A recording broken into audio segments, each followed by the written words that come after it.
Jess and this is Hisense Explains.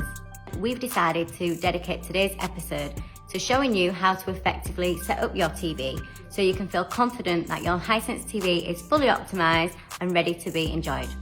So let's take a look. So once you've unboxed your TV and plugged your TV into the power outlet, this is the first page that you will see. So here you will be asked to select your language. Next you'll be taken to a screen which will ask you to set up your TV. You can either scan the QR code, which will allow you to set up your TV on your mobile phone in a few simple steps, or you can continue to set up your TV on your TV. Select your location. Now you'll be directed to a page where it will ask you to do an auto channel scan. You need this if you watch programs such as BBC.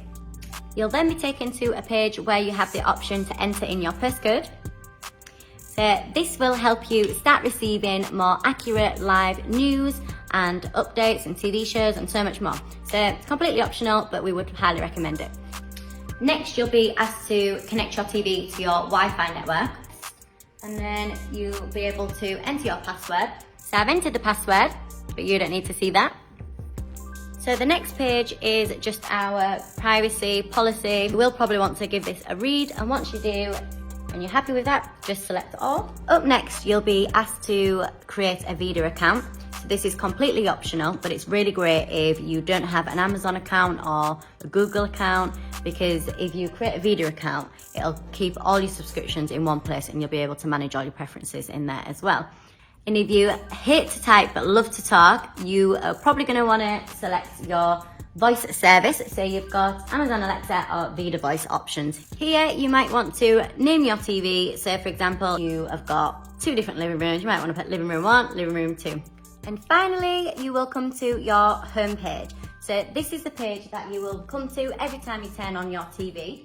Just want to scroll right until you come to your App Store. So step that way. So click on your App Store, and this will bring up all the apps that aren't currently downloaded on your TV but are available. So the last thing I want to share with you is how you can optimize and customize your Hisense home screen. So you say, for example, Disney Plus is in your top 5 favorite apps. You simply scroll to the app that you want to move. You press down on the OK button for a few moments, and you can literally just drag and drop. And there you have it, simple as that. So that's all from us for now. Thank you, and tech soon.